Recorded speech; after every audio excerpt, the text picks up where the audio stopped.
ありがとう。哦，好粗啊！今天炸天妇罗这个大酱，我总觉得很像谁，但我就是想不起来。哎，还是算了，好好吃饭。今天我们虽然是在神户吃天妇罗，但我们这次在神户其实并不只是吃，还有一个好玩的地方，我想去看一下，就是在日本一个以咖啡为主题的博物馆啊，博物馆，电影的原画。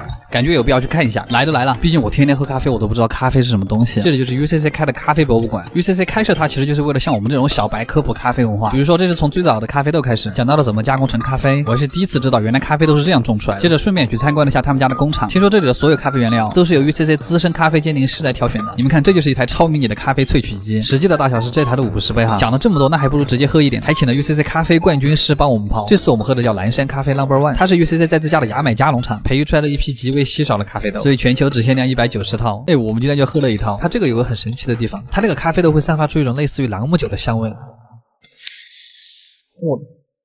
巨香，不愧是在橡木桶里面做的咖啡，是没有喝过的味道。看完之后，我们还是要回归我们的正题。但说真的，其实天妇罗的很多老店都是藏在这种老城区，很老很地道。到了，是一家夫妻经营的小店，它这种也是会给你一直上菜，直到你叫停。前菜跟小菜是这种3拼，其实就是开个胃。里面的无花果虽然没有那么多汁水，但是我很喜欢它奶香的味道。然后一般第一个上的天妇罗会是炸虾，虾头跟虾身也会分开炸。炸虾头真的是一吃你就知道这家店的水平。这家店的味道吃起来就像刚出炉的薯片。然后吃虾身的时候，你可以蘸一点这个萝卜高汤，也可以蘸一点盐，都还挺好吃。然后第二个上的是血子，血子的肉本来就很香，所以就不蘸盐了，换成姜黄粉会更好吃。接着茄子来了，这个好吃，它在茄子的外层其实切了很多刀，所以它可以吸满高汤，外面油脆，里面有很多汁水的感觉很爽。然后又是一个重头戏，香菇蟹肉，就是把香菇的腿切了之后换成蟹肉，再用面粉裹成一个球之后炸，炸过之后的香菇味道更大，就和蟹肉非常的配。然后是2块洋葱，不愧是万物皆可天妇罗呀，这种配菜都可以炸，还好是微甜。接着是一条接吻鱼，虽然它这个名字确实有点怪，但这个鱼在天妇罗里面经常出现。肉的香味其实本身不大，但是肉质会比较弹牙，可能因为天妇罗强调的就是外脆里嫩，所以这种鱼就很适合。接着是我很喜欢的扇贝肉，其实块头还挺大，它这个可以带一点萝卜丝儿，会是2种甜味的交织，吃起来就很满足。接着这个是紫苏叶包的鱼肉，这个你吃起来就完全感觉不到鱼肉的味道，因为紫苏叶的味道实在是太大了，但是里面的鱼肉特别的嫩。然后上的是组合菜姜和鱿鱼，这种鱿鱼炸过之后就会变得很松软，总算嚼起来不会那么累了。接着是一片水果玉米，就是直接切下来的一片，这个我真的想再来10份。最后当然是以青椒收尾，青椒就吃原汁原味就好。吃完天妇罗之后还会给你上一碗天妇罗冬，它上面是淋着照烧的那种酱，里面是蟹肉跟虾肉，还有一点藕粒，吃起来还挺下饭的。总的来说这家店的菜品都还是可以的。秋天的第一顿天妇罗，然而并没有吃到松茸，可惜了。阿吉推荐指数8.5分，卡玩意儿。时隔了整整2个月，我总算是吃到了家满分推荐的店铺，而且它还是那种怀石关东煮。是不是感觉听起来就很装逼？那我们作为东京的关东煮杀手，那肯定是要来看一下。它要是不好吃，这个米其林绝对是假的。关东煮拼的就是这个汤，其实巨鲜。这家店在东京的麻布十番，就是也算是日本的一个富人区了。然后我就很好奇，这个地方的房租能有多贵？我们随便去找家不动产看看，22万、24万，基本上房租就是我家的3倍，这也可以的。我们还是吃饭吧。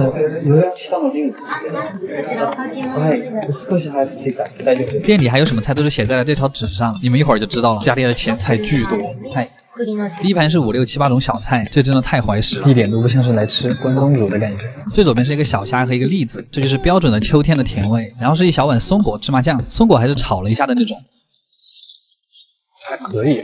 然后是一坨好像是竹夹鱼寿司，有点腥啊。还有一碗传统时蔬小沙拉，然后这一碗我特别喜欢，它是蟹肉鸡腿菇，微微咸的松叶蟹，这前菜挺高级。接着就是我们的刺身了，这虽然是1人份儿，但这肉也太多了吧。第一个尝尝这个梅子酱鱿鱼腿，这个我觉得蘸一丁点酱油就可以了，肉还是脆的，这个是我的爱。旁边是2片鲷鱼，这个萝卜怎么切得像隐形眼镜一样，这个还是蘸一点酱油吧，不然你会觉得你在嚼空气。然后是一个扇贝肉，它是把它从中间切开，加了一片薄薄的柠檬，我感觉终于有人懂我了，扇贝肉那么腻，早该这样做了。旁边是2坨看成色就知道很高级的金枪鱼，然后这个黄色的我一直以为是葱，应该是韭黄，这2真的太配了，姐妹们，中日结合呀。最后2片是红干鱼，就是肉质比较弹牙的那种鱼，我其实特别喜欢这个鱼做的寿司。吃完之后就上了一个锅，这个是用来涮海鳗的，这个还挺高级。大家说这个菜的难点其实在于要先烫皮再烫肉，其实还挺难操作的，因为海鳗的肉虽然比河鳗嫩，但是它的皮更硬，所以得先把皮煮软。吃这个的时候可以蘸一点梅子酱，这个好吃，这个真好吃。涮完这个之后就是我们今天的西京烧了，它其实是烤的一块金目雕，然后泡在关东煮的汤里面，就这种炭烤的鱼有吸收了鸡汤的鲜味，所以味觉体验很丰富。吃完这个终于到了我们今天的主菜，第一个关东煮就是王牌大羹，这里居然是一个菜一个盘子的端上来，不愧是米其林关东煮啊。上面撒的是木鱼、葱、山药丝，还有黑胡椒粉，你就承认吧，这个真的比便利店的好吃太多了。就吸水量太香了，我的妈！然后下一份是包菜卷肉，里面裹的是那种肉粒很粗的火腿，甚至都有点嚼头了。而且这一份关东煮的汤汁特别好，我想问他单独要一碗那个关东煮的汤，然后是一份鸡蛋，他是已经帮你把黄芥末放到了鸡蛋的边上。对，吃。下一个是牛筋，其实这个菜并不是关东煮的，这是关西煮的菜，所以它是单独一个锅煮的这一碗牛筋。你们看这个牛筋 Q 弹的程度。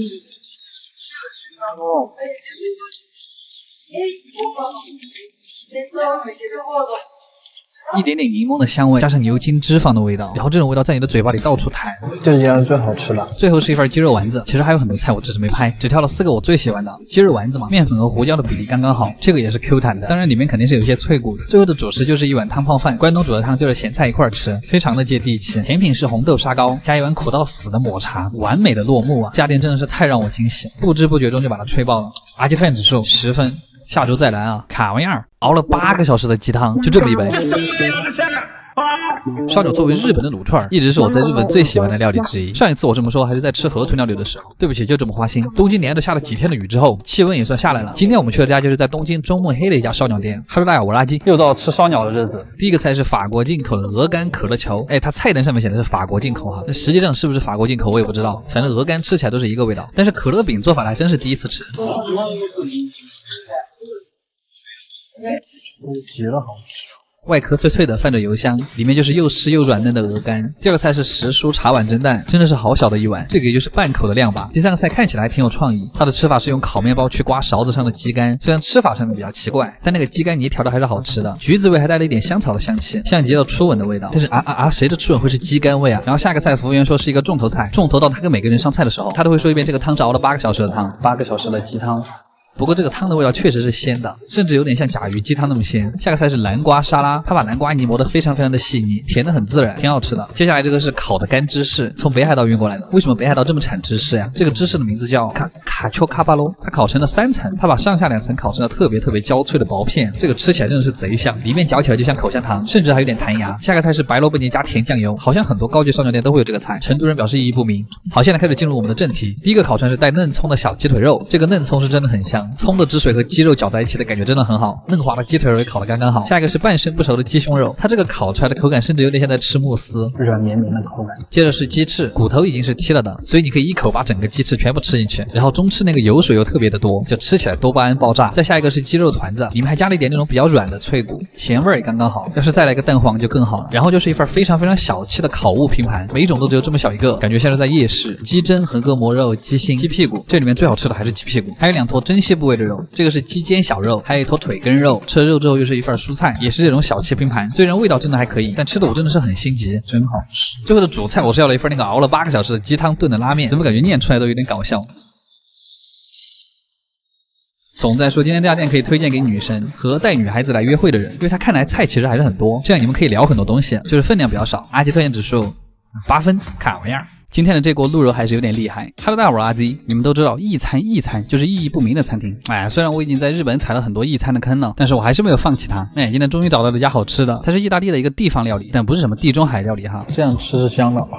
今天就一起来看看它什么样子啊。嗨。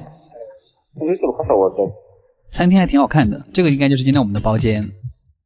好像是厕所。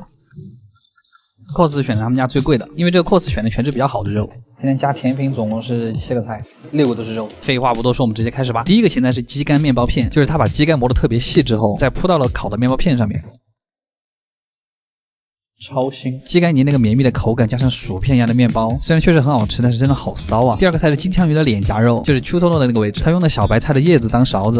等一下，这玩意儿可以吃吗？不过它吃起来是没有一点鱼腥味的，可能是因为里面的黑松露盖住了鱼味吧。这个比刚才那个好吃，感觉自己像在嚼一堆猪肉。然后今天的第一个主菜是这个，它是烤的金枪鱼尾肉，就是金枪鱼活动最多的那个地方，所以它吃起来会比普通的更有劲道。我还是第一次吃烤的金枪鱼，然后服务员会帮你把中间的骨头剔了，而且它这个是用木柴烤的，这个味道特别的像烧烤，皮都已经烤成了焦脆的那种。我吃的时候就发现靠近皮的那一侧油特别多，吃起来特别爽，就突然想起了乐山的油炸串串，觉得腻了就可以吃一坨小番茄。好了，下个菜还是个硬菜，它叫星火牛肉，其实就是木柴烤的牛排，下面还配了一根烤黄瓜。这个好吃的点是它的牛肉上面挂了2坨肥肉，我刚好就是那种最喜欢吃肥肉的人。切开之后里面就是这个样子，有油的才香。下一个主菜终于不是纯肉了，腌猪肉意大利面。上面那个酱是洋葱、番茄炖的那个猪肉，就是特别的香甜，而且味道很大，所以它用的是那种急粗面，这个面像乌冬一样，嚼起来也很爽。来一口。它这个料是香的，我这个面要是再软一点就好了。对。好的，最后一个菜才是我们今天的主角啊！前面的菜都是为了这个菜铺垫的。蘑菇烧鹿肉，北海道养殖的鹿肉。服务员在翻锅的时候就已经闻到那个鹿肉扑鼻而来，就鹿肉的这种药材味真的很上头，就它是一股木质的香味，然后搭配上蘑菇炖出来的那个汁，一口下去我真的我子孙满堂，我趾高气扬。哎，单鸭还是涮鸭？你要把这个平菇跟鹿肉加在一块儿吃的话，又是另一个味道。